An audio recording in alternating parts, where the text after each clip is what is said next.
Hey dudes, it's your friend, the Reverend Pirate Frog.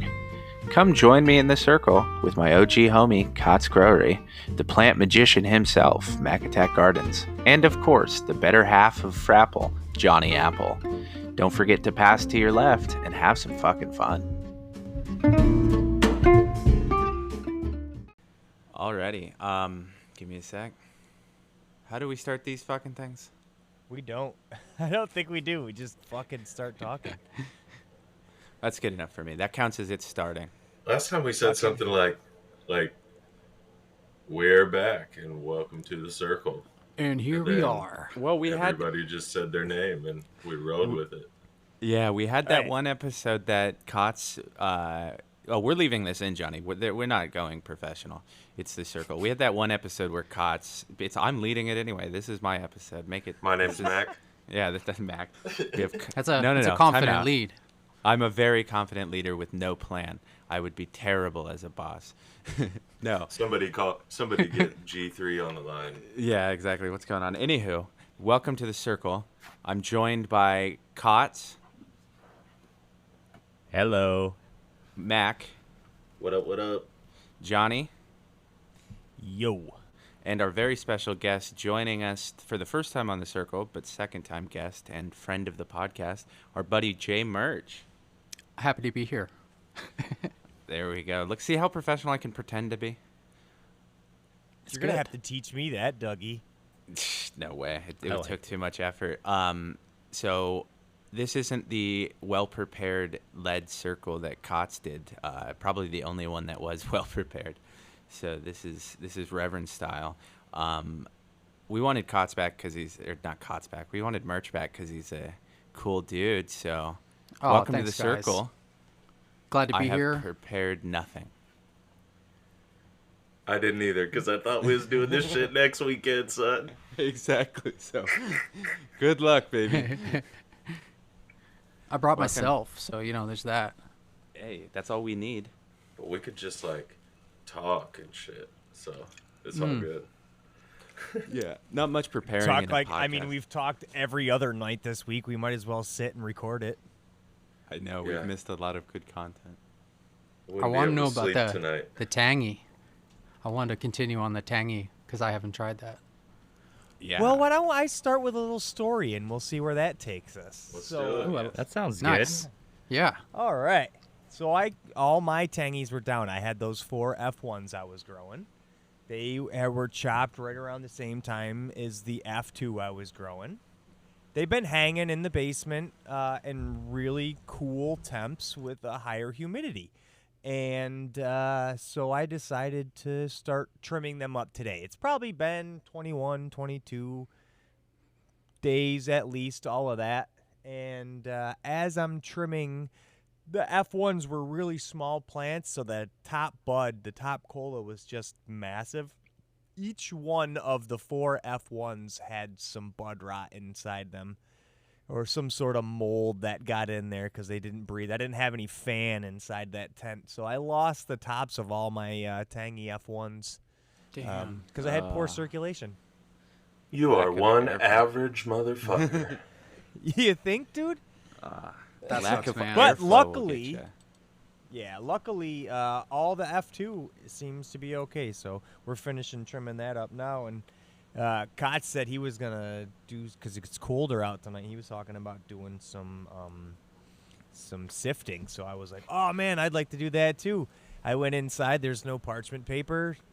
The missus went to the store, and there's also no parchment paper. It's like, oh, are you kidding me? Guess I'm not doing that tonight. That's unfortunate, dude. Man, you've been going through a lot of shit lately. I feel your pain. Dude, I can't wait for Mercury to come out of retrograde. Holy shit. I hope this ship turns around for you soon, bro, for real. Seriously. It ain't fun. Not the tangy F1s, bro. I know. Yeah, just the main colas. I'm left with about half ounce of each plant, maybe. Yeah. They were small, but at least it's not all of it, right? We got to look at the positives. True. We'll start the new week on a positive approach, which is why we brought Merch. There's nobody more laid back and positive than our buddy Merch. But since he asked about tangy, I only have limited experience, but why don't we start with Cots? I think your tangy was down first, wasn't it? I believe so. I mean, as far as the grow along is concerned, I think I pulled mine first. I pulled it day 70, so, and that was in mid-December. Mine has had quite a bit of time. Yeah, why don't you let our buddy Merch know all about your findings? I love the tangy tip iguana. It's a fantastic, like, haze forward variety. What can I say? I saw you had some extract of it the other day on Instagram. I did, yes. Yeah, so I went ahead and let the tangy dry for, oh goodness, I have to check my notes, 12 days, I think. I let the tangy dry, and then the day I jarred, I also ran the top cola, the entirety of the top cola. Instead of breaking her into smaller pieces, I just put her into a 90 micron bag and ran her through the 4-ton dab press at, nice. I think it was, Johnny, you were with me in the room. Was it 180 or did I do 175? I can't even remember because I didn't take notes. But I've been pressing. I want to say it was 180. And yeah, is it that important? Like the temperature difference, like 10 degrees, is that a big deal? Yeah. It can be. Oh yeah, it absolutely can be for sure. The difference between 180 and 190 is going to be very noticeable. Oh yeah, absolutely. And so how do you notice the difference? So in flavor. Yeah, and flower rosin will come out darker. Like the hotter you do it, it'll come out darker. So I try to do like what Cots did, 180, 190 for flower rosin, and then like probably around 160, 145. Some people go as low as 145 for hash. Yep. Yeah, you can go a lot lower with hash. And this one was so the flower rosin for the tangy turned out really well. It was after the cure, it got a little cakey, which I really like. It's easier to handle, especially if you're going to load it in onto a nail. So great color, intense flavor. The flower of the tangy for me has been very oaky, patchouli, kind of like an antique store. We were saying for a little bit that it was like a like an old lady's purse, you know, kind of like perfumey. Yeah. Which it had transitioned in early flower. I was getting very bright floral notes, so it was almost like Herbal Essences shampoo, like the classic Herbal Essences shampoo, like the green one. Yeah, in the green bottle, right? You know exactly what I'm talking about. I know what you're like, saying. Like super bright, fruity, floral, and then as time went by, the flavor started to get much deeper, and then after I chopped it into cure, everything really kind of turned like almost antique on me. And so when I pressed the rosin, much of that carried forward into the rosin. So if you get a very nice low temp dab, and I started dabbing on just a standard little rig with a quartz banger on it, and then I moved, and now I'm doing most of it off of the Puffco Peak. So those low temp dabs are just absolutely amazing. Tangy has kind of like an electrifying, high maintenance, just like a jolty feel to it when you hit it. So it's energetic, but I wouldn't quite call it functional, which I love. It's like a fun, uplifting variety. So that in the rosin form, just like on the go, it's perfect. I gotta can't get speak a highly Puffco. enough. I know you, me both, Merch. All this positive Everyone talk talks about Puffco. it like all the time, and how it's like so easy. Just pull it out, and you can I know pretty much Mack hit has it had- anywhere. It really is. Mack It has had takes all nothing of but the- good experiences, right? Yeah. Yeah. But It was Mack that got me to get a Puffco. I'm gonna just No, say yeah. that right out. It was He's just him got bad- speaking so highly of it. Like He's just I got think- bad luck. Well, you had the bad luck with the broken piece, but you liked the Puffco as what it did. I like the flavor you get from extracts. I talked like 3 people into getting a Puffco by talking about how poor of an experience I had with them. Like, I told everyone everything about my dead Puffco journey both times with the Peak Pro and the Proxy. It took 3 times before I got one that worked. But the customer service, dude, and it just, when the product works like it should, it's freaking great. You got to stop buying the used ones, the secondhand ones. No, there's a reason customer service took care of me. Yeah. Nice. He's a lucky dude. But yeah, I mean, I'm not going to make Mack follow Cots' explanation of the tangy. Dude, why does he always get to go first? I know, it's terrible. I'll lower the expectations. You don't all have to do it. No, we won't all do it, but I'll lower the expectations so more people feel comfortable following Cots. Be like, it's good. Yeah, his is like a dissertation. Mine is like, it's a great stress melter, man. I got very lucky, and I've had some of Mack's, and it's fantastic. But I've had lowers than just Keef of mine too, and it's the one thing I found in common between both is it just completely melts my stress. So exactly like you said, that's awesome. It's good. Es bueno. The thing that always kind of makes me a little nervous about doing like the sativa or the thin leaf varieties is it gets me real anxious sometimes. So I'm like, I have to kind of pick and choose, and that's why I like a sort of like a hybrid mixed with a little bit of like a broadleaf variety, and that's going to bring me down a little bit. But I do like being a little bit creative and up and kind of out of my mind at the same time. Yeah, it's narrow leaf is where like my heart is, but also you like being a little creative, you said. I find that to be a very I get very creative. Yeah.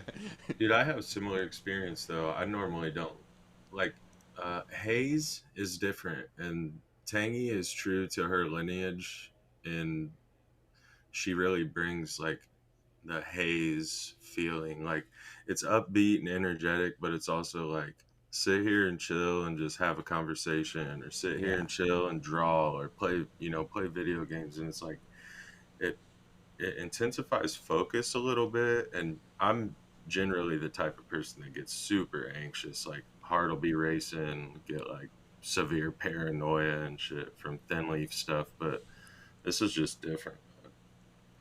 I think everyone should try it. I think I'll grow it sometime. I think I should. I think you'll have plenty of opportunity. I don't want to spoil anything, but I think you'll be safe. Awesome. I'm excited. I see everyone's growing it like on Instagram, and I just, I felt like I was out of the loop. Like there was this thing that everyone was doing, and I wasn't a part of it. So it's kind of like I feel like I was sitting on the sidelines. And hearing everyone talk about how good it is makes me want to, I'll be a bandwagon guy, but at the end, Oh, absolutely. No, it breaks my heart. I don't want anyone to feel like they're missing out. That's the antithesis of what I ever try to do. But we're very lucky that we have some very smart people involved with our show, because Johnny and I ain't that. Unless you want to stunt them, like I saw a video of recently, I do stunt them. Well, you should stunt Tangy, because she was a 6'2" monster in my tent. Yeah, she looked like she had some legs on her. Yeah, Mack stretched like crazy. Mack was trying to grow the starting 5 for his basketball team. Dude, that thing yielded 328 grams. Nice. It's wild. It's like almost 12 That's ounces. Insane. That's the biggest plant I've grown, dude. It's crazy. It's a good thing you like her. Yeah, I know. And you just let that thing go, like, all natural? Yeah, I did. And I wished, from about day 45 on, I wished that I did not, because it started stretching like day 30 and didn't stop till like day 60. And I only ran it 85 days. Yeah. It was like that's what scares bulking me. Flowers and getting taller still at the same time, like nothing I've ever seen before, dude. It was awesome though, but I wish I would have topped it, or maybe bent it a little bit or something. Yeah. Well, they were in a 2x4, so I didn't really have that much room, and then towards the end of the grow, I got a 4x4 and was able to move them over to spread them out some, but I couldn't really do too much bending at that point. Mm-hmm. She was such an amazing plant that when we do finally break the chains of what defines us physics-wise, she'll be a case study in how it was done, because that thing got literally bigger, denser, and she was only held back by like physical limitations. Like that tent was almost not strong enough, because once you moved her into the 4x4, she continued to fill out the 4x4. Yeah, it was ridiculous. That would be a good one to put in like my raised bed sometime, because there's no limit. It'd be fun to just let it see how big it would get. Yeah, we will. I need to see that now. Just the biggest battery dedicated to just the tangy to see what happens. Yeah, come on, dude. Put that in the living room coffee table or something. Yeah, I think I will. Yeah, I got room. Yeah, I bet that's what you think. I know, right? Hit the bet ceiling. You could build a treehouse. I'll make something. I'll make it creative. That'd be fun. That would be fun. But I would recommend it. I think everybody that's tried it is just amazed, and it's really kind of awesome because it was also fun to grow, and it was great to do the grow along with everybody. But it really helps that it also is really good. Yeah, and it's not just like Alebrije hype. Let me tell you, dude, this man is doing it right and taking his time and choosing the shit, and he's putting out 100 packs or so at a time, if that, and it's like craft breeding fire, dude. I mean, people like it because it's good, not because we're friends with the breeder or whatever. So yeah, exactly. I mean, all of that goodwill that we had towards him would have been quick and evaporated by now, because we all got to taste the benefit of growing. So it works out that he's a good dude and he's just growing. I mean, he's just creating awesome stuff. Yeah, I mean, when it's like hyped up and it's really fire, then you can call that a hype strain, because to me, hype strains are hype because they're fire. So if it's good, then most people will have. If it's good, most people will have the same opinion that it's good. That's kind of like what we're doing right now. We're hyping it because it's good, right? So that's kind of like how it works. Y'all can't get it. No. And merch, you have a good point there. Like, we all really had the benefit of the doubt in this experience because Captain Autoflower had the opportunity to try these beforehand, before Alebrije even had an opportunity to come onto the podcast. He was passing this around and like speaking the truth. So us as a community who trusted Captain's palate, we were able to use that paired with what we experienced on the podcast to get a pretty good idea that this wasn't puffery, as some would call it sometimes, with breeders throwing stuff out. So I think we all had the benefit of the doubt in that, and with that, it was a no-brainer. Like after that podcast, the Cultivation Conversation podcast with Alebrije, I was like, all right, yeah, like this is at least something to try. And then post grow along, knowing now what we all know about the tangy tib iguana, its profile, its effects, and its morphology, it's undeniable that the breeding stock is fantastic, and Alebrije's creative mind with these varieties is unmatched in the autoflower space. That makes me excited to hear that. I like it. I really enjoy people that do that, because I mean, I like growing weed, but if they can be like so good at it, it's like I want to be able to do that, but I don't think I ever could. Like with he's just so, I don't know. I just hear so many people talking about him, and he seems like he goes pretty in depth. He said he throws out whole batches because it just wasn't good enough, and it's like, that's cool. Yeah, he's a good dude, and he's much like you, a great person, which is why we love highlighting and having he helps him on. dogs. He helps dogs, so that's cool. Save the Paros. Oh my gosh. Even if it was garbage, at least the first time it was, you donated to Dubs Dogs. I know, yeah. Mack's actually getting ready to propose to him, it sounds like. Nice. You got to do it in a special way. Remember that. Oh, man. Inside of a seed pack or something like that. It's a hot air balloon. There you go. Now, it looks like a seed. Now, before we spend this whole episode talking about Alebrije, I want to switch things over to our buddy Merch, who his YouTube channel is very much appreciated on these parts, and I know especially Cots. We were talking about watching your videos, I think a couple nights ago, but you've got quite a few. In fact, I think we're all fans of your stuff. So thanks, guys. We're a little so biased. Cool. Why are you the greatest? And no, I'm just kidding. But no, what kind of process do you have when you choose to, like, Cots I know was talking about your nature walks, and I think I know Autopirate too is a fan of it, and I think we all are. But what kind of goes through your head when you decide to make one? Are you just like, fuck it, I feel like it today, or? Yeah, it's like a feeling thing for sure. That's why I only make them every now and then when I'm like, I wake up and I'm like, okay, today's the day. Usually I gotta have some good weather. I guess not good weather, but some interesting weather. Like if it's sort of like raining or like snowing or something like that. As far as like the nature walks go, I like to go out in that, and then I just, I put my phone on there and I go, and I don't really think too much about it. I try and do it all in like one take, but it is it's something that I do just spur of the moment, no rhyme or reason, and that's why it's like few and far between. But most people don't watch those, so it's kind of, I just do that because I like it. I get like 100 views on those videos, but the people that do watch it, they really like it, so it's kind of, I know we all appreciate it's fun. It.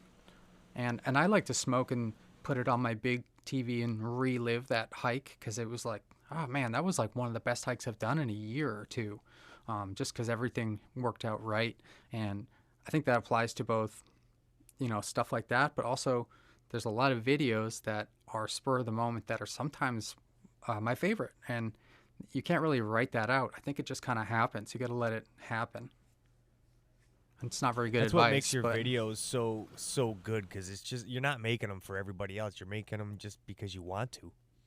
Yeah, I think that's really important. If you're making it like to make, I don't know, not make money because there's no money, but if you're doing it for, I don't know, maybe sponsorships or something like that, then you can really tell that those videos, they don't want to do it, but they have to do it. And it's I don't ever want to do that. Tell. Yeah, you can tell. And to each their own. I'm not knocking it, but I just get this different jolt of creativity when it's like, oh, this is cool, I'm gonna do this, or maybe I'm building something, or I'm moving things around and I'm getting some ideas. I have this like almost like a childlike fascination with the things that I'm doing, and I'm excited to share them with you guys. It's like, oh, you guys check this out. I just did this, and I made this out of this, or I went here and I found this stuff, and it's, it's just like on the ground and you can take it, and it's fun to share that with people. I really like it. That's awesome, especially with speaking of which, you found that you brought back a whole bunch of kelp today. Yes, sir. I went down to the beach. It's not really a beach though. It's just a bunch of rocks. So that's like the main shoreline is just rocks. So don't let anyone tell you that there's sandy beaches up here. There's one sand beach, and it's called Sand Beach. And then the rest of it's like rocks and slippery kelp and seaweed, but there's like shells everywhere. You can get like 90 different types of seaweed and kelp, and it just literally washes up daily. Like there's no limit to how much you can get. It's cool. It's awesome. It's you are living your own island paradise. I mean, personally, I would move it somewhere tropical, but to each their own. Yeah, I thought about that, but I'm here, so it is what it is. It's not like you can just go take your island back to the island store and exchange it. Yeah, maybe I'll put it on islandtrader.com or something. Yeah. Oh man, but yeah, no, it's awesome. It's a great journey, and I think you're right to that sponsorship. And anytime you make anything that's supposed to be art under duress, I think it shows. I think so too. And it's not that I haven't done sponsorships. I did a couple sponsorships when I first started YouTube.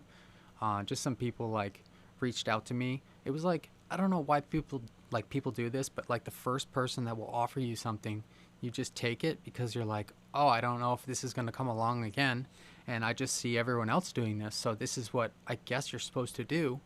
And I regretted it. And I gave them back everything. I pretty much said, no, I'm not doing this anymore. But what happens is they give you a timetable and a time frame. They say, we want 2 videos a week. We want you to say our name in the first 30 seconds. We want you to promote it at the end and put these links in there, and you have to do 2 of those a week, and the video has to be a minimum of 5 minutes. And if you're in a contract and you sign the contract, if you break the contract, you have to pay them money. So it's like there's a lot of fine print that people don't realize, and I never paid them. I just didn't, I never signed anything like that. But some people do get into these little issues where they don't realize it, but you're not signing away your life, but you're signing away your creativity, and it really drains your like creative drive, because you're not like, I want to go do this today. You're like, oh man, I'm 2 days behind on an update, and I have this going on, and I have to do this, and it's not as exciting, I don't think. I think there's something to that. I think you're right. I bet Cots would agree. I do. Yeah, I absolutely agree.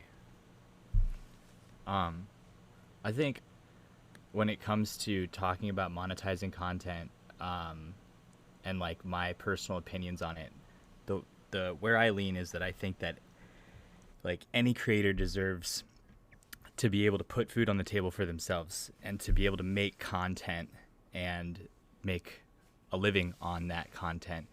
So it always, when we talk about this kind of stuff, it's always very heartbreaking to me that the climate for a cannabis content creator is so violent and so difficult to navigate because of censorship and suppression. That's really what it comes down to. So what Merch is speaking on is that there's low-hanging fruit for a lot of content creators, and that comes in the form of these sponsorships. And it can be very easy for content creators who are trying to just put food on the table for themselves to fall into these traps and to get into these contracts that aren't serving their creative purpose as it should be. And these relationships are not serving both parties equally. And that can be very conflicting. And so, yeah, I really do feel for content creators who are navigating those waters, because it's tough. And, if you're in this game for long enough, you'll see that there come waves of content creators who move up within the space and then get absolutely hammered by censorship and suppression. And that paired with the responsibility that a lot of these sponsorship contracts require, it creates burnout. And so it's very hard to see creatives that stick around in this game if they're not passionate about it. And it's very hard to see creatives stay in this space if they're not doing it for fun. And, that's tragic, because I love seeing content creators kill it, and I love seeing content creators be able to turn this into a living for themselves. And with these social media companies doing everything that they can to prevent that from happening, it's tough to see your favorite creatives come up in the space, create an engaging and safe space for cannabis enthusiasts and also cannabis content creatives, and then get absolutely censored to the ground and have to leave. I don't want to put a damper on it, but no, it's true. Merch, you know what I'm talking about. Yeah, you get a couple, they give you a couple warnings at first, and you don't think too much of it, and then the next thing you know, you got a strike, and then you can't post for a week, and then you're like, okay, maybe I'll back off a little bit. But the reality is, it's all an algorithm.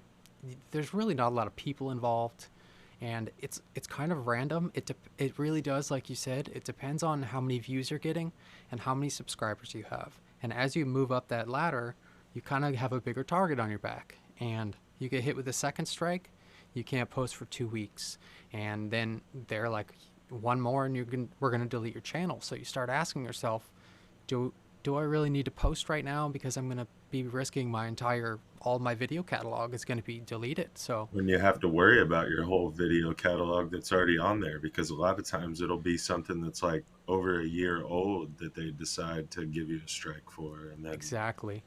So, I mean, it's the same thing with Instagram too. Like, it'll be like, this post from 15 months ago goes against our community guidelines. And or even like you wake the worst up and your Instagram's gone. Yeah, or even the worst is like if YouTube changes their rules, you now have to have been retroactively censoring yourself the whole time to rules that you didn't even know about. So it's like it's a system that you are just not designed to win. You only get lucky enough to make it for as long as you can, because it's just like they have the ultimate power. I couldn't personally do it for a myriad of reasons, but I would hate to not have any financial power or any power over whether or not that paycheck continues. It just being the whim of some mega organization, it would be too stress-inducing for me personally. That's kind of the beautiful thing about not having money connected to it and kind of utilizing it as a creative outlet, is that it doesn't matter if they delete my channel. It doesn't matter if they delete all my videos. I can just make more, and like my creative drive is there.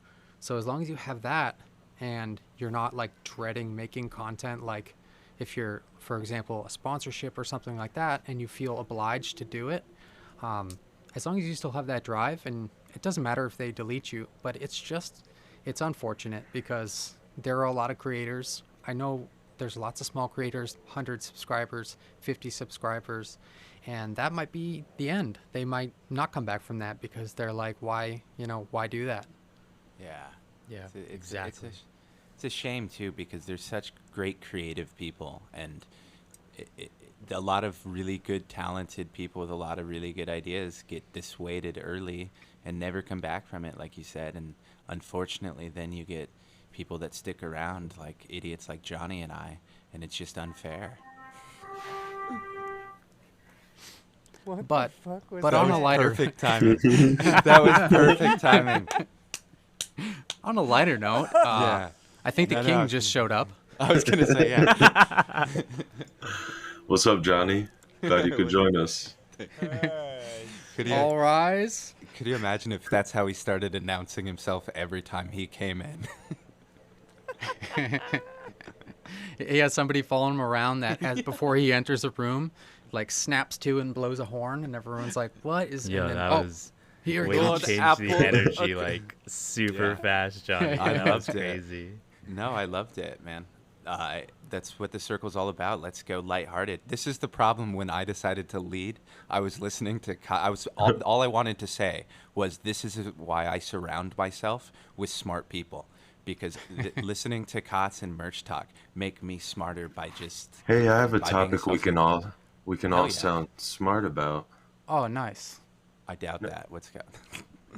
Well, I mean, it's pretty easy to talk about what you're fucking smoking on. So what's everybody smoking on? I'm gonna tell you what I'm smoking on. I smoked some Tangy, but I'm about to smoke some of this Pucker Up from Soulfire. What are you smoking on, Cots? Well, I made the mistake last podcast of smoking Tangy, and it definitely impacted my ability to get the words out. So I went with Marley's Grin this time, aka Illuminato number 51 from Mephisto Genetics. It's St. Marley's Day today too.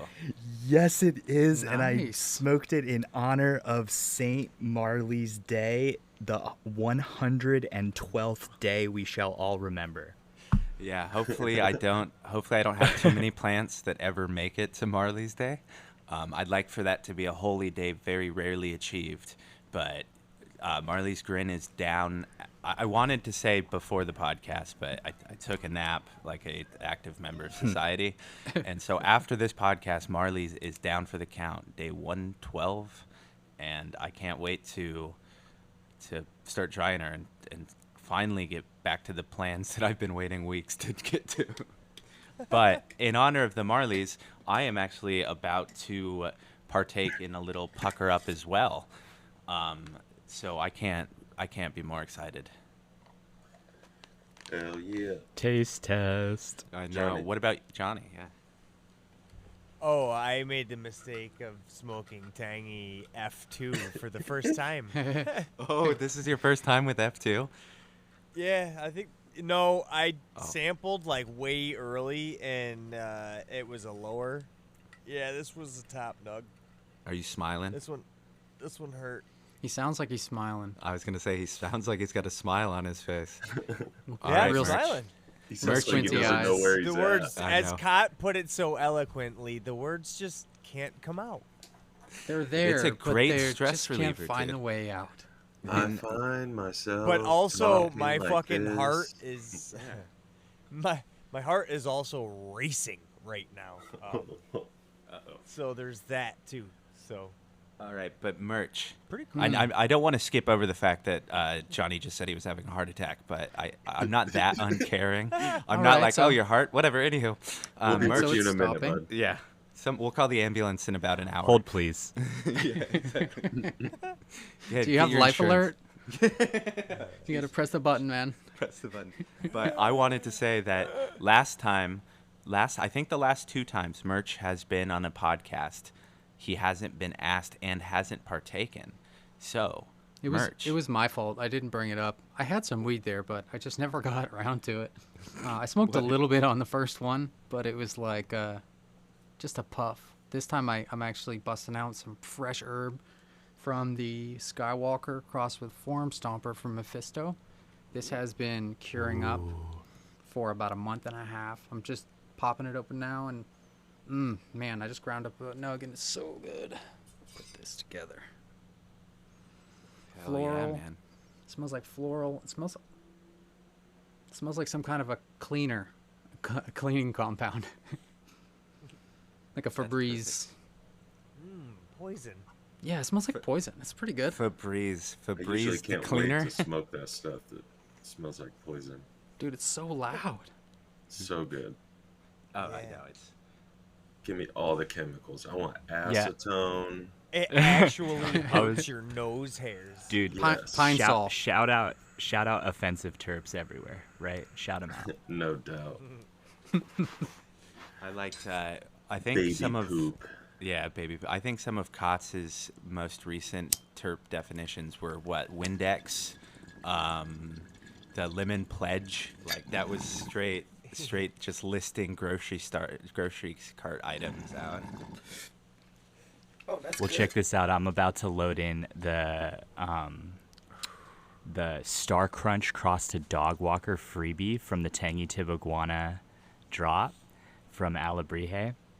And the terps on this are almost exclusively vomit. Like, kind of sweet. Like, maybe with a little bit of little peach in there, you know? Like little peach chunks. Yeah, but it's your vomit. classic peach It's vomit. straight Please vomit stop. terp, dude. Please stop. Every time. Like if you Every open time. the jar, bro, it is unmistakably. And you know what? I'm pulling from this jar so much more than the other jars because I love it. I was gonna say love that it. that's gotten a lot of hype too. I haven't grown it. Did you grow it, Mack? No. No. Cots, Johnny didn't grow it, right? A bunch of people did though.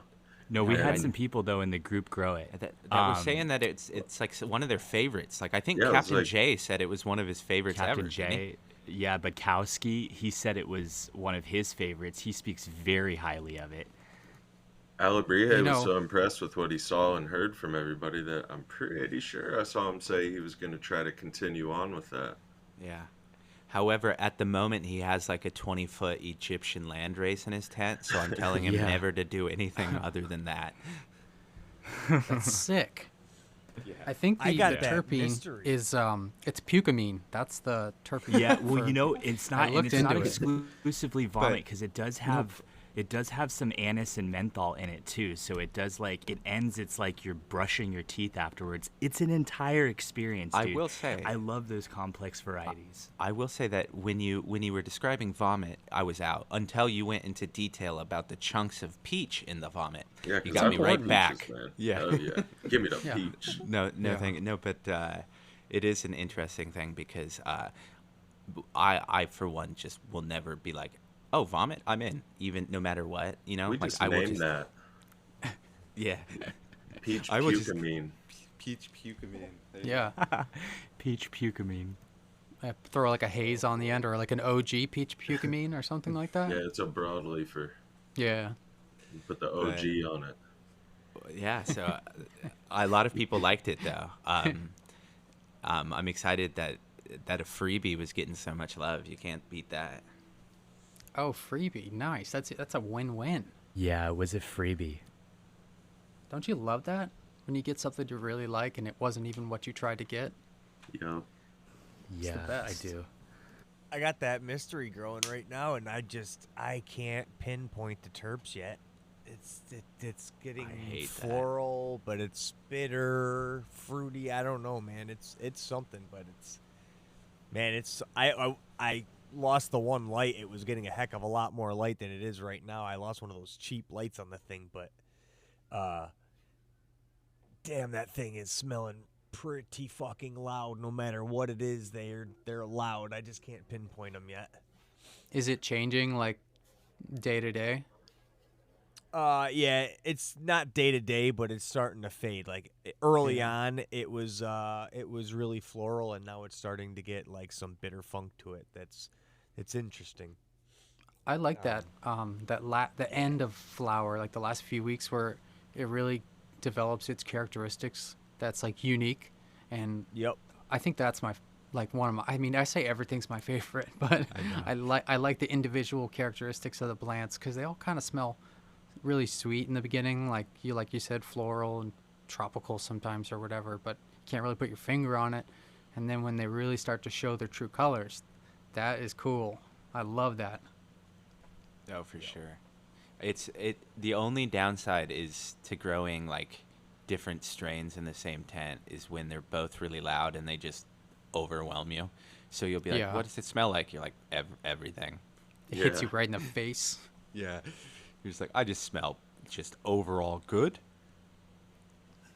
It's a big old mix. It's like it's like a concert, where everyone's, you got all the funk mixing together and you don't know where it's coming from. I was going to say, I like bitter funk. That's going to be a pretty cool, I want that to be a type of music, right? It's not just funk, it's bitter funk. Yeah, it's got like a little more ska or something in it. Yeah, that'd be sick. Well, we need to get George Clinton on the phone. Skunk. Yeah. Skunk. Somebody tell George Clinton to stop smoking crack and get on there. I don't think anyone that's young will understand that joke at all. Oh, well. Yeah, so I this is going to be a terrible segue, and it's only because... God, I'm dying over here. I know. I'm only going to bring it up because I just remembered it. But we were talking about it the other day, but Jay Murch also reached out to the company. But you found a BTI that Mack was also recommending to Johnny, and you reached out to him about it being good in living soil. Yeah, I wanted to make sure because on the label, it's just a recap. It's like a concentrated bacillus, Aethrogensis israelis or something like that. I'm probably saying that wrong, but it's the active ingredient in mosquito bits. And so the thing that I was always hating about mosquito bits is that you have to soak those pumice things and separate it. You can't put it in a sprayer. It's just like you can't put it in liquid just easily and mix it in. You need a lot of it, and it's not cheap. So like I was looking online for a concentrated version, and I found it was on Amazon. I think it's by the same people that make Microbe Life, the I can't remember, like Photo Plus. Yeah, Photo Plus. It is. Yeah. Yep. And so I actually talking to the president the other day. I didn't realize that's how far they go, but he emailed me, and he said that on the label it says it has insecticidal toxins, and I was like, okay, well, what's that? Because I don't want to put anything insecticidal toxin like in my living soil, because that's gonna like really kill everything, and that's kind of going against what you're trying to do. So I emailed him, and he said that it's just EPA jargon. I have the emails. I was editing a video right before this, and I'm gonna put it in there. But he said that it is just BTI, and you need 2.5 milliliters of this stuff to treat 1,000 gallons of water. So it goes a long way, and I just used it today, so I'm pretty excited. It kills the larva like immediately. And yeah, you know what? How much did I tell you to use, Johnny? 6 ounces. 6 milliliters. 6 milliliters per gallon. Oh. The No, bottle I was was gonna 6 say. ounces. I was gonna say. Merch sent me that and was like, we were talking about it, and he goes, "Hey, I've reached out to talk to the company about so we can know for sure it's living soil." And then I hopped into our Discord to talk to Mack, Johnny, and Cots, and they were literally talking about this subject. Mack was in the middle of telling Johnny to use this stuff exactly what the rundown was, and I was like, "Holy shit, this is awesome!" Damn. And yeah, it blew my mind. Great minds. Yeah, you and Mac, like I said, surround yourself with good people so that you can do the least amount of work possible. I'm just kidding. Have you used it, Mac? Yeah, so I heard about it from Brandon Rust. I don't know if you followed him on Instagram or not, but he owns Bokashi Earthworks, and he said to if you have like a bad infestation of fungus gnats or whatever, then you would want to use it at a rate of 6 milliliters per gallon. So I just rolled with that and ignored what was on the bottle, and then I did like 6 drops per gallon. Yeah, I went as pretty like heavy. a maintenance dose once a week after that. But I did 6 milliliters per gallon to knock them down, and it worked. It worked. I think I went. I did like 15. I think I went kind of heavy because it was an initial inoculation, and I figured more can't hurt. But yeah, I went pretty heavy the first time. I want to say I put like an ounce in 3.5 gallons. I think you got him. I think you declared nuclear war on all bugs. Yeah, it was something like that. Maybe it was no. Is that the like army way? Half a shot glass or some shit. I don't remember. It's relatively cheap though. I mean, I think it's excellent. Yeah, because once you knock them, if you have an infestation, once you do that initial inoculation, you don't have to use near as much after that to keep the population going. I mean, right. Oh, these motherfuckers aren't coming back. I also put down that fucking mustard seed meal, and there's already mycelium starting to grow. These motherfuckers are gone. Dude, I told you. Yeah. Definitely water that shit in on top of that mustard seed. That's exactly what I did. Yep. Dude, I can't stand fungus gnats. Like, I know they're not that big of a deal. They're easy to take care of. But, man, when I see one of those things flying around, I take personal offense. Like, I know it doesn't even know that I exist. But it's just like, ugh. I know the philosophy is that plants are healthy. It's an ecosystem. You don't want to disturb it. That's the right way to think. But every time I see something fly out, I'm like, what was that motherfucker? Yeah, dude. And I don't want those gnarly little bastards hanging out on my buds and getting stuck. They do. Yeah, they get stuck to it, man, for real. And I'll be zooming in, getting some nice shots, and then I'll go right past like a black dead gnat, just sort of like upside down, stuck to a nug, and I'm like, oh, I guess I got to reshoot that one. Yeah, it's a fungus gnat or dog hair. Dog hair is my number one. Or my really hair. Great is when you do a 50 photograph stack, and then you find the fungus gnat in post processing, and you're like, oh, you, hello, you. Yeah. What are you doing there? No, I think that they have their place and they're great in the environment and blah blah. Dude, if it's in your tent and that's your personal space, it feels like it's an invasion, dude. Do not defend. I'm not defending him. I'm not. Gnats, I dude. just said. Who are you? I said I don't give a fuck about their environmental place. If they're impending on, I was trying to be like politically correct with the answer, right? Like I still have to maintain some like hippy dippy bullshit, right? It's ingrained in me through generational breeding, I'm sure. Back on. I respect that. But I will say, fuck them and fuck those motherfuckers kids, because there is nothing like my girl hates bugs to it with a passion. So if I get an that's just another nail in the coffin, right? So I just like to keep it, clean, even if it is, like Johnny's level of bug genocide. My thing is like if you see it, like you got the lights off and you got your phone on, and it like they'll come to the phone. Oh yeah. So they're like, oh my God. And then they land on your screen and you try to hit the screen, but it's a touch screen. So you just like you're messing with your phone, and I'm like, this stupid gnat right here is messing my shit up. And they'll like, my shit's in the basement, and they'll like hang out on my shirt or something. I'll come down here to smoke, and they'll like hang out on my shirt, and I'll take them back upstairs. And then my wife's bitching at me because I got fungus. She's got a gnat flying around in her face and shit. Ooh, she's like, you got fucking bugs up here. I just hate them, dude. They're terrible. And they're annoying. Yeah. To say the least. I'm easily annoyed by them. I like, if I see one across the room, I'll try and go get it. I've smoked far worse things than a fungus gnat, so really I don't care too much if they get stuck on my buds, as long as there wasn't like a million of them in there. But I don't want them to. There is a huge difference between accepting the reality of what's there and seeing it. Like if I see a bug stuck to a nug, I'm not going to smoke that. But if I don't see it, it didn't hurt me, did it? I remember the first time, man. Trim it off. Yeah.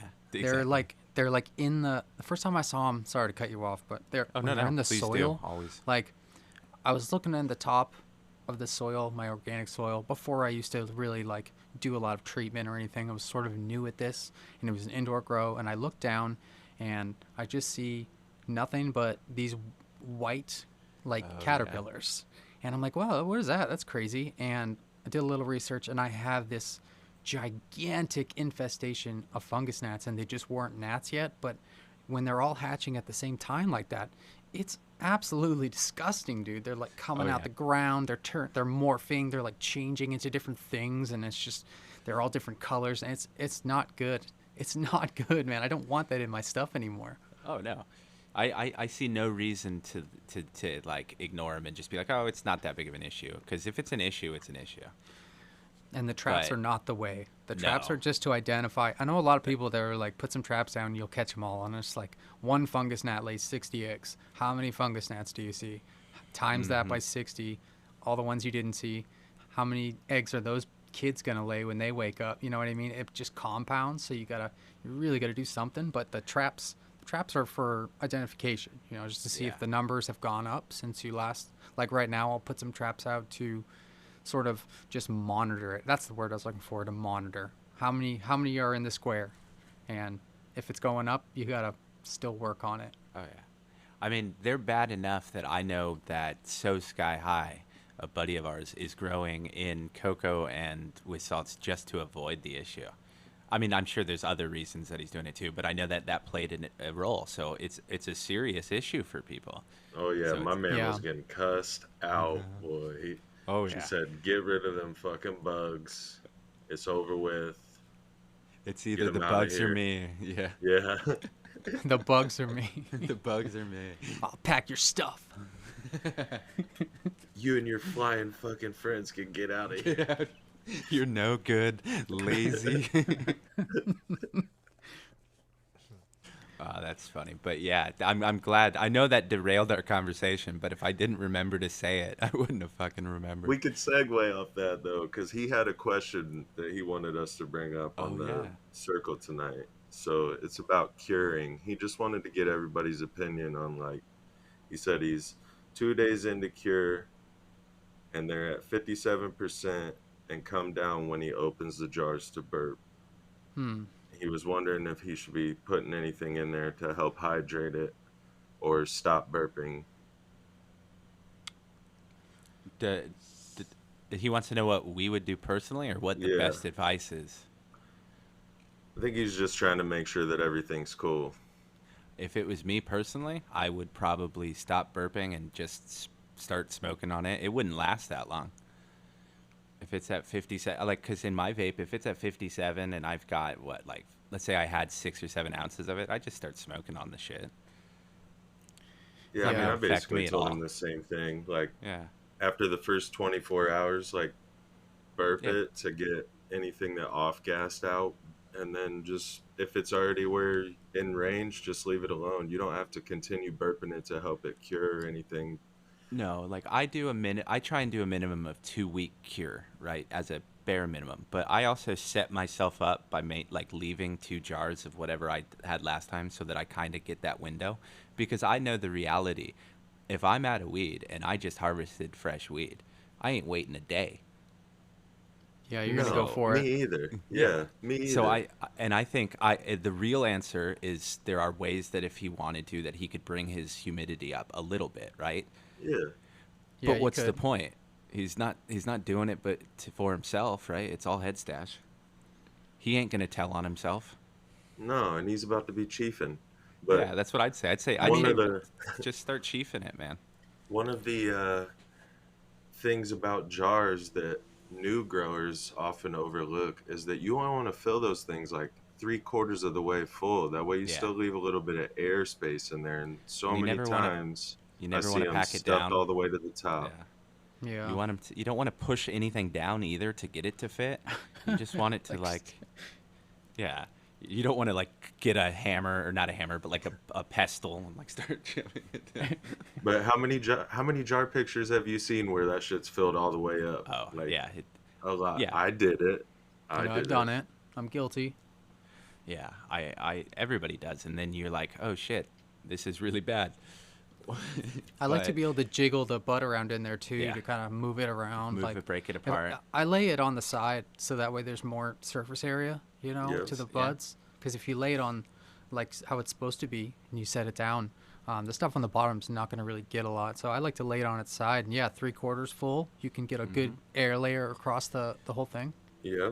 Why not? But if he's under humidity, why not fill that fucker up and get as much of it in there as you can? Less headspace at that point, I would think. Well, because if you push too much together, you're getting 2 pieces that are at the same humidity next to each other, but you'll have a vacuum elsewhere, right? And humidity, with all things in nature, will balance itself out, right?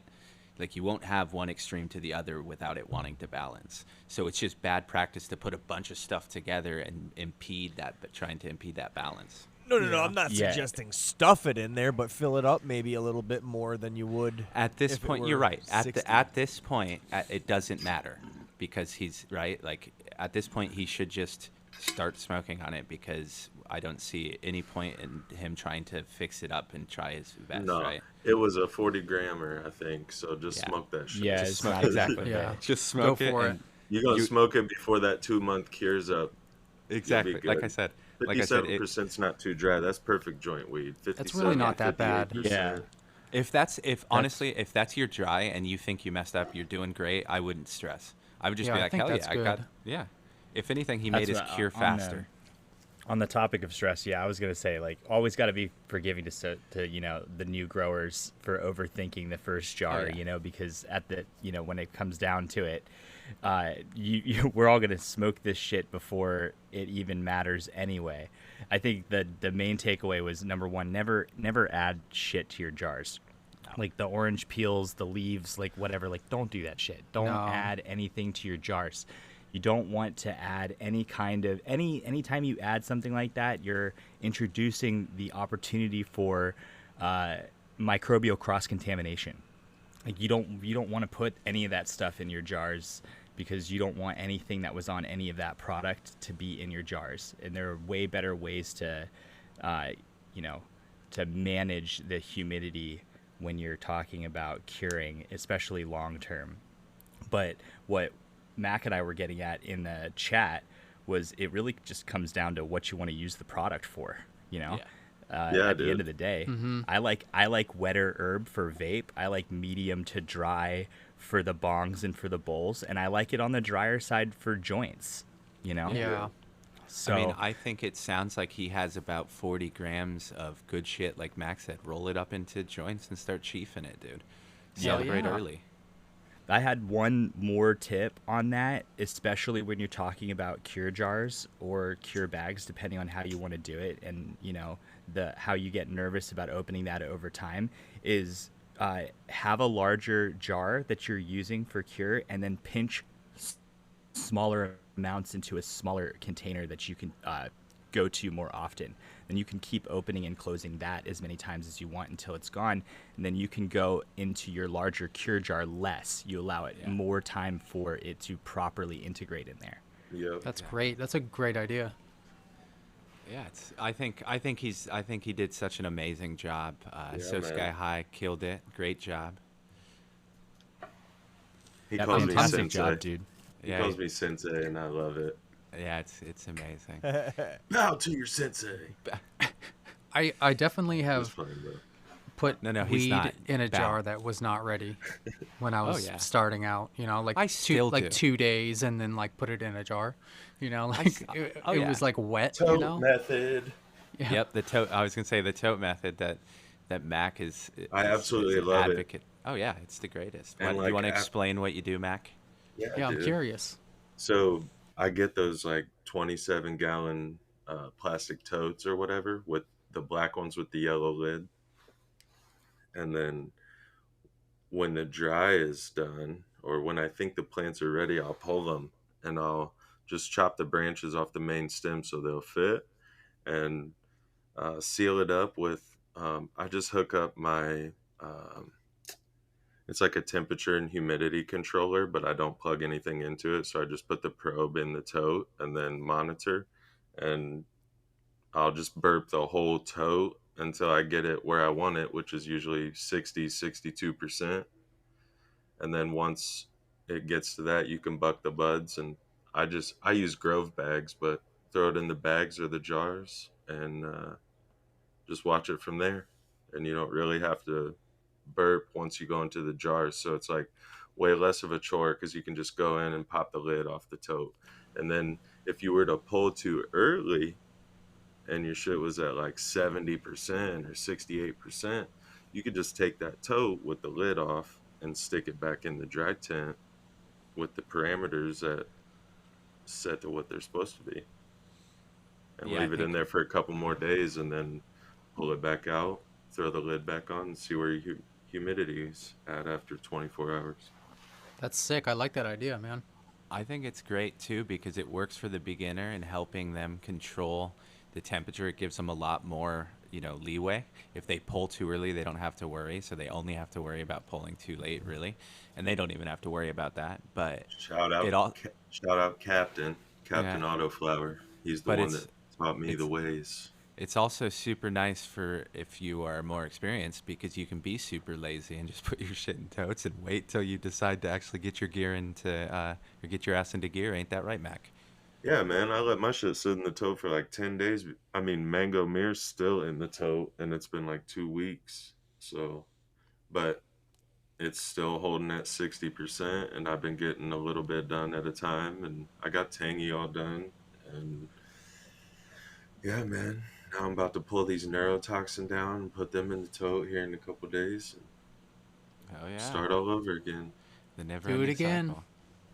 But you're essentially just starting the cure. So like if you pull them out of the dry tent and put them in the tote, you're starting the cure. That's just like putting them in a jar. Just think of the tote as like a giant jar. Yeah, it's an easy to open jar that you can slowly, like Cots was saying, where it's a big thing that you can go into less often to break down.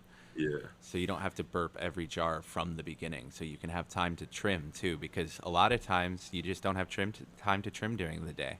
So you can just be like, all right, like this round I was like, I'm going to trim on this weekend. So I kept it in the tote. And then of course I trim during the week because I don't even listen to myself. Another fun thing to do if you ever have the ability and you can practice self-control, because I can't practice self-control all the time, and a lot of times my stash goes low. But take a smaller jar and fill it up with something that you want to see what it will be like in, say, 3 or 6 months, and then just stash it away so that you can go back to it and you're not opening it at all for that period of time. That's a good and then idea, you can go back too. to it and really see how it is.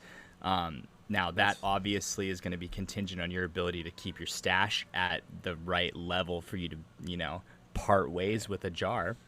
But if you've got the self-control, it's fun. It helps if you live in a legal state, because that's what I do with my I always keep like an ounce of each of whatever I grew, and that's what gets me through the 2 weeks of minimum cure. So it's almost like I'm like, oh, I'm finally getting to try my last harvest after a decent cure, and also keeping me from smoking all my shit instantly. That's the way that I do it, man. I'm kind of on a like a month and a half schedule now. So like the stuff that I just harvested, I won't touch it for a while. And I've kind of the way that I've timed it out that I have enough weed to always last me to the next time.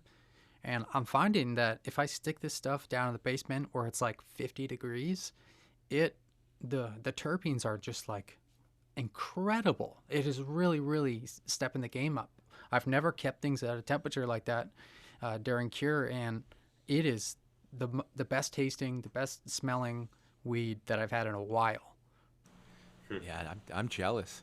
Damn, that sounds ideal. It's got like, yourself like a little cellar down there. I was gonna say, yeah, it's like cellar aged cannabis. Like a wine cellar almost. Yeah.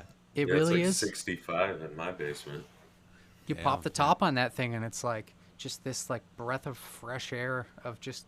It's so good, man. I just like warmer weed. It just doesn't have that. There's something about the cool that really brings out the smells, or maybe you can only smell certain terpenes better when they're colder. I don't really know, but I'm keeping all my weed down there, That's the way that I'm doing it. I go down there to get a nug and come back up. Like I don't. Next time you go down there, I'll be living there. So I got plenty of room, bro. That sounds like they got a tennis court on the island. Yeah. They do. He likes to hang out at the tennis courts during the day. Nice. I found you get free meals if you do it long enough. The burgers you probably would. Well, no, okay, so I have to tell this story because Megan brought this up to me later. But I took my dog for a walk, like on Thursday or Wednesday. And when I take my dog for a walk, I usually smoke a joint and would try and enjoy nature, go to the parking lot, let him run around. But this time it was the day after a major rain, so the fields were just mud bowls. And so I took him on a walk, and we went and down by this little creek. And where I live and Cots is from is there's a lot of like creeks cut through that they've just kind of let be nature, but it's manicured nature. It's just to make you feel like you're somewhat around nature. It's really funny, but it was all overflowed with water, and my dog and I were enjoying it. And finally, we're done. I'm crawling out of a bush. We're all muddy and wet, and I'm smoking a joint with my dog. And I look up, and there's 3 or 4 people just staring at me. And I'm like, what the fuck? These people are rude. And then I get up on the path, and I get home not thinking anything about it. And I tell this story to Megan about how terrible these people are. And she's like, no, you look like you were a homeless man crawling out of the bushes after a major storm, covered in fucking mud, with a dog that was just filthy too because he was running around in the creek. And I'm like, oh, yeah. And then the other day, and so that story continues. The other day, it was raining, and I took my dog out, and I'm walking with an umbrella, and it's Megan's pink umbrella, and it's pouring rain. I'm walking with him, and this lady's coming with a dog, takes a look at me, walks the other way, and kind of hangs out. And I'm like, that's weird. And then I make it left, and I come back, and I'm like, Megan, so rude. And then I realize I'm wearing like sweatpants, sandals. It's pouring rain. I've got beanies, like 3 jackets on. And she's like, no, you look like you might kidnap her and eat her dog. And I was like, oh yeah, I guess visuals do matter. You got like a plastic bag full of random stuff in your other hand. I'm just like, hey, your dog for sale? Or no, you're going to try and sell your dog to her. Yeah, that's right, yeah. $5, captain's yours, no questions asked. I'll sell you my dog. And that dog is actually stolen, so that's why she went the other way. Exactly. No, but it was so funny because I was just like, in my mind, I'm just thinking, these people are rude. And in their mind, they're seeing this man emerge from slumber in the woods after years. Yeah, dude. The storm brought him out. That's hilarious, dude. I can picture it. That's hilarious. You should have took those dollars they were trying to give you. Oh, I know. I should have been like, I should put my hat out next time and be like, no, I'm just stretching, man. Why are you putting money in there? But it's a choice. I love it. So does anyone have any topics they want to touch on? I actually do. Yeah, please. Cots, your content is like really good. I just subbed up to your YouTube channel and stuff, but it looks really good, man. I think you're doing a good job. I just wanted to say I dig it, and I know you don't necessarily want a shout out or anything like that, but I just gotta say your stuff's awesome. I really enjoy it. I really like it a lot. Hey, man. I really appreciate you, dude. I appreciate you just for watching it. That means a lot to me. So those are that. I'll take that to heart, man. Thanks, dude. Yeah, man. Content creators, it's fun, dude. It's not that I don't like the idea of like sharing and shouting out. It's just that, we were touching on the topic earlier. When you're growing in this space in this day and age as a cannabis content creator, you're kind of moving blind towards a turbine blade. You don't really know when you're gonna hit it, but as soon as you get to a point, you're gonna start getting suppressed, and then you're gonna get straight up censored. It's true. They'll take it down, and the YouTube stuff is what I'm using it for right now is basically just a video hosting platform, because I don't want to pay for Vimeo, and I don't want to use any of the other shadier platforms. I wanted something that is, established enough. But I'm not sure if I'm going to go back and do any kind of like major engagement on YouTube because of the way that YouTube treats cannabis content creators. And it's really no different between that and Instagram. But I came back on to Instagram for the grow along, and I've just kind of stuck around. Because I enjoy the platform. It kind of allows you to create in multiple different mediums and kind of play around with different things. But the growth is dangerous any way you cut it, man. You get large enough and you're going to get axed. That's just how it works. Yeah, it's just a matter of time. You were instantly shadow banned when Mephisto shouted you out and added you to the tester team. Like when I went to look you up, I had to type out your whole name. And that's why I went away. Before. Yeah, that's why I went away for so long. It was one of the reasons why I stopped creating, and it was because it wasn't that I stopped creating, it was that I stopped sharing. I've been creating the entire time. I just stuff the stuff in a hard drive when I'm done.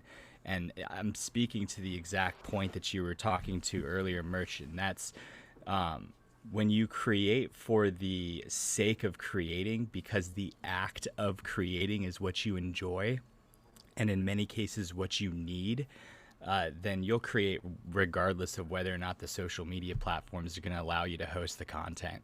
So totally, absolutely. I take pictures of my stuff for documentation purposes. The better the photograph, the better the documentation. So over the last decade of doing this, I've just taken a lot of pictures and taught myself more about the craft, and then thus my tech has followed along, and as a result of that, you'll naturally get better at doing it. Same thing with video, and video is even better because it allows you to introduce storytelling, like really introduce storytelling. It's like, I think the best way for us to tell stories beyond the written medium. So it's all fun. I'll do it regardless of whether or not these social media platforms will allow me to share it. And at the end of the day, I think we live in a really amazing time with Discord being an option for us, because Discord doesn't poke their noses into what we're sharing as much. And I have to say, I really appreciate the ability for me to share with our community through Discord, because it allows us a space to convene when these social media platforms cut us down, Yeah, over it's a good and over safety again. net. It makes me feel good knowing that no matter what, if everyone else cuts me off, like you said, I at least got all my friends over here and all my acquaintances with all the different servers. It's a really, really good platform. Yeah, guys, join Discord. If you're listening to this, you haven't done it already, join Discord, please. It's the place to be if you enjoy cannabis and you enjoy talking about it with people. That's all I'm going to say about that. You can find a channel for any of your interests in cannabis. And then there's also us.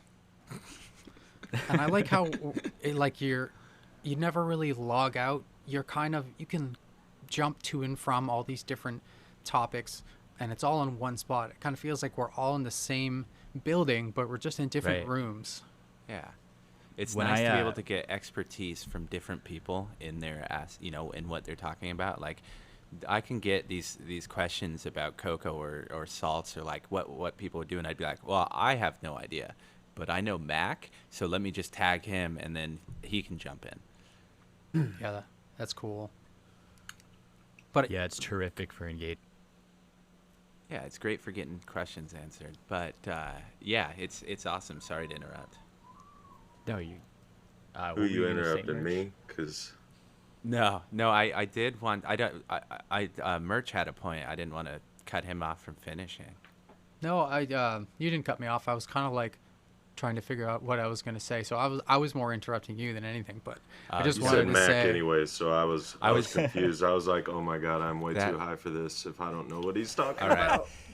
He was you didn't do the homework, Discord Mack? and tagging you in on Discord. That's what he was saying. I was talking about how knowing you through Discord, it makes it so that I can, when someone asks for salt or cocoa, I can be like, well, ask Mack, and then I can tag you. Anywho, I did want to, before we go away too far, I know we're running towards a longer episode. It is the circle, but I know Mack has some very important stuff coming up that we don't want to get into. If you want to know, ask him yourselves. But Mack suggested something that we were supposed to do on the first episode of the circle, and we did it the first episode, and then immediately abandoned it in true your average grow fashion. Yeah.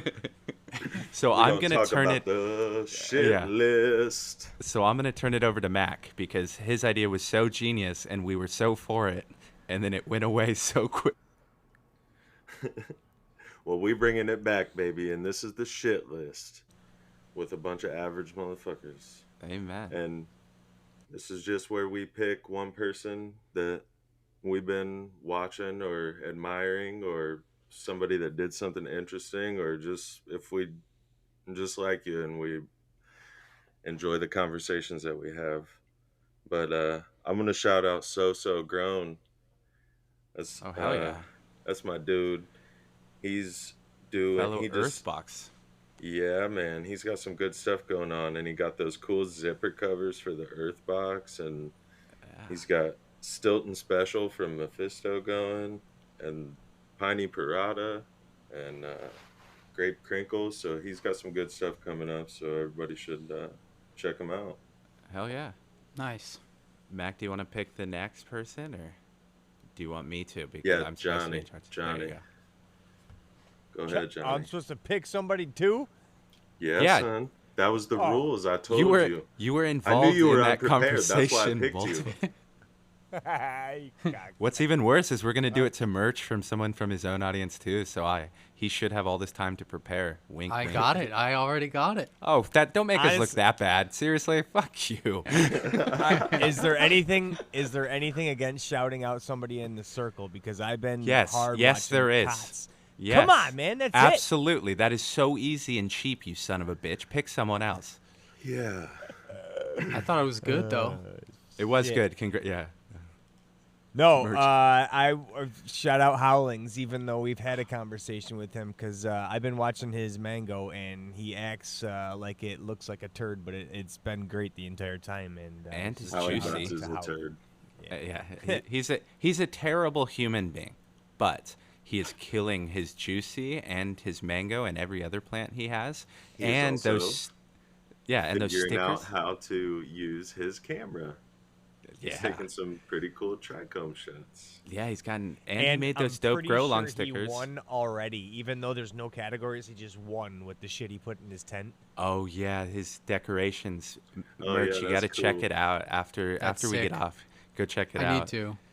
He put like LED signs in there, and he's got some of the coolest totems. It's badass. What? Yeah. Yeah, That's really customization. truly badass. All right, Johnny, you got to pick on? someone. Yeah. He did. That was. No, I know. Pick someone else to go. Oh. Cots, you're up, man. Sure. You know what I'll do? I'm gonna shout out. Bracked to the future. Nice.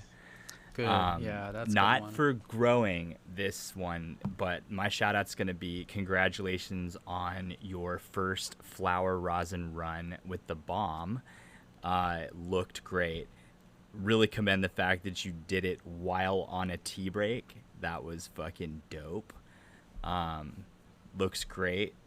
Glad your friends got to enjoy it. Love when people get into making rosin because it's a whole new world. It's so much fun. I owe a lot of credit to Mack for getting the dab press in my hands for a good deal. And getting me back into the game because I had a long break from it, and it's absolutely so much fun. So, yeah, shout out, Brack. Hell yeah, great job, the man. The great meme job, lord. Mate. Yeah, the meme lord, right? He's Killing got with the rosin. He's got a That stuff podcast looks coming good. soon. He's got a podcast coming soon. He gave us all a sneak peek. He's probably gonna be pissed I mentioned it, but whatever. He's got a podcast coming soon. Hell yeah, dude. Yeah, I'm ready. Yeah, that's right. Okay, I'll go so we can even give Merch even more time that he doesn't need. I'm reconsidering now. We'll edit out all the parts where you were asking for more time, so it makes it seem like you were super fast with who you Can wanted. I get a lifeline? Yeah, no, I'm just kidding. I want to shout out. Holy shit! I just had a brain fart, and that's like the worst fucking possible time. No. Oh, the loaded goat, dude. I want to shout out the loaded goat. Yeah, Glue Sniffer.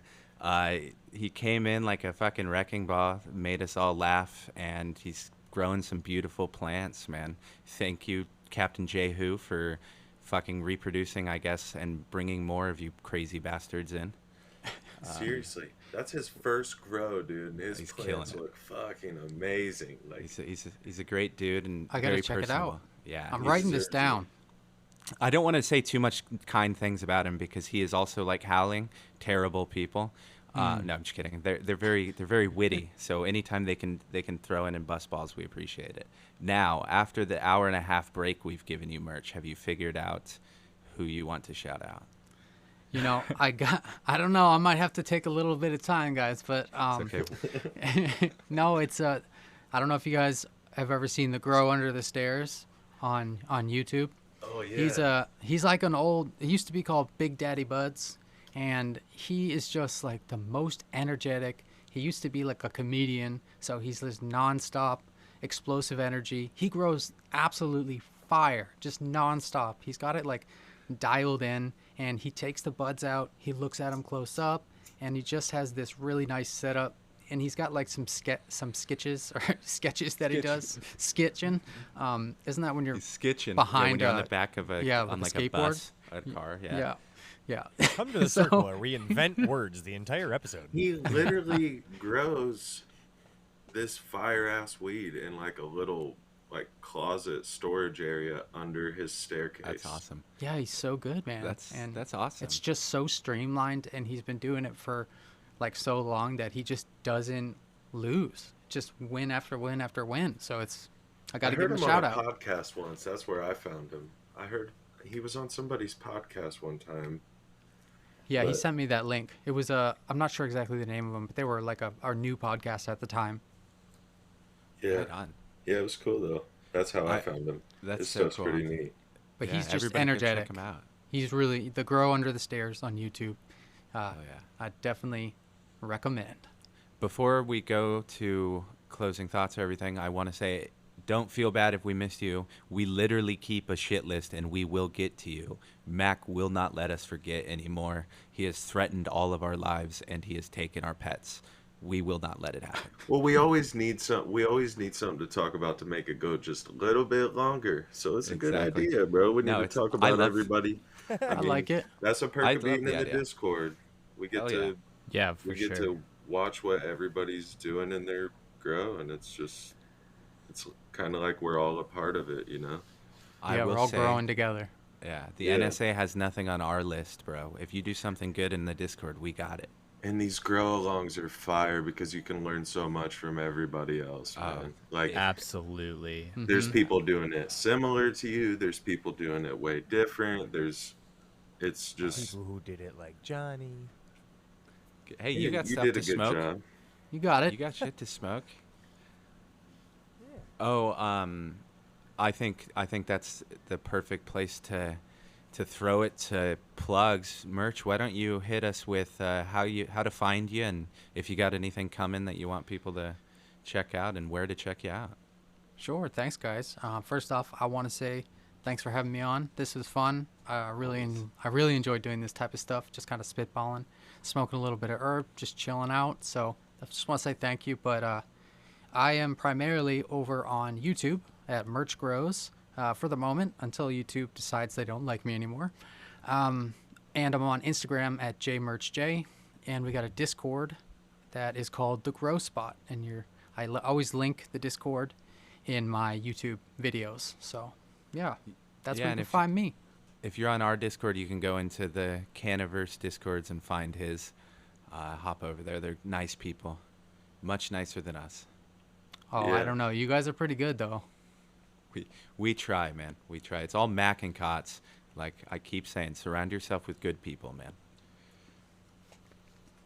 Anyone else got anything else to plug or anything they want to shout out before we get out of here?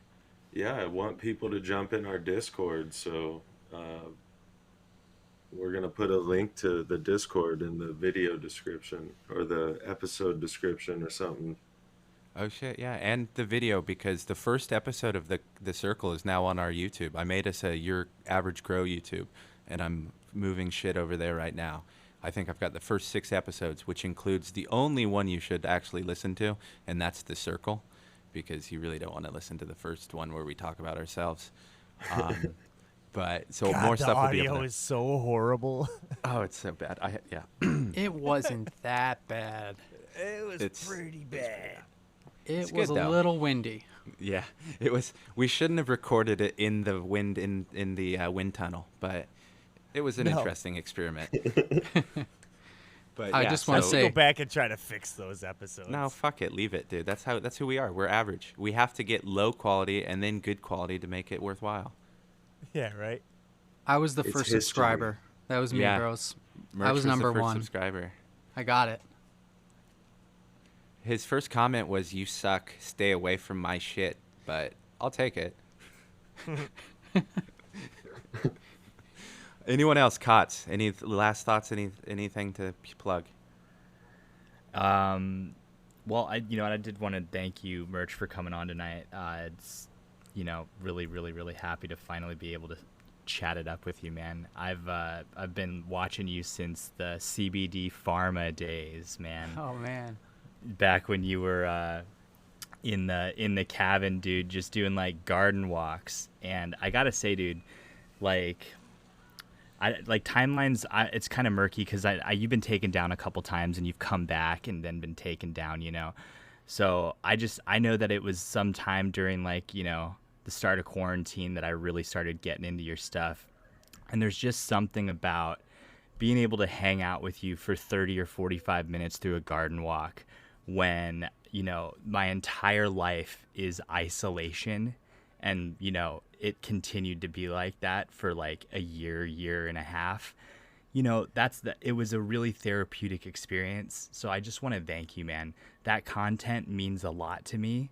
And those long form videos, just being able to get into your mind and understand what you're doing in your garden. And you've translated that into your indoor projects. But I just want to just shout out the old stuff that you were doing, dude. And it just, thank you, man. It means a lot. So it's a big deal for me to be able to come on and speak with you. Thanks, dude. Thanks for coming on, dude. That means so much to me. So I appreciate that. How man, nice. So shout out you, dude. Johnny, do you want to follow Cots now? I'm not crying. You're crying. I know. Well, okay, new rule. Cots goes last always. Seriously. Johnny. Fuck you, Cots. I love you. I know. Sorry. I just had to. No, we appreciate it. I just am glad I'm not following you and throwing to Johnny. Here, Johnny, you can go after me. Oh, there you go. Big Mack. green guy. Johnny, big green guy. No.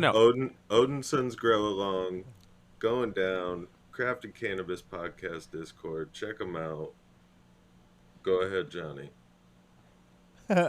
All right. Yeah, Johnny wants to thank Padre. Sent him some hella jelly, so I want to thank Padre for sending those along because those need to get growing in my garden. Oh, so thanks for sending those to me, Padre. Oh, there you go. Yes, sir. Happy birthday. Yeah, happy birthday. I want to say, in the vein of the Odinson Grow Along, go check out the Crafting Cannabis episode with Mack. All of them. Is there 2 or 3? 2, I think. Okay, 2, and then Merch has one too. I'm sure Cots will have one soon, and then Johnny. So go listen to them all. I have nothing to plug because I fucking don't do anything. Yeah, man. Mad Hatter podcast, bro. Oh yeah. That was. Go watch that. You want to see the ugly face of the go see. Reverend. Do you want to go see? Go see a guy soulless that crawls ginger. Out of the bushes. The bush dwelling ginger with like no he's soul. On the fucking Walking Dead. No. No. It was bad. I have to admit. Like even I was like, "Holy shit, I'm filthy." But that's not what I wanted to end on. How dare? Anyhow, actually, that's what we're ending on. I'm filthy. Everybody, go have some fun and have a great week, man. Thank you, Merch. Mack, I love you. Cots, I love you. Johnny, love you. Merch, love you you're all. a great friend. I love you. See you guys. Peace. See you, man. Peace.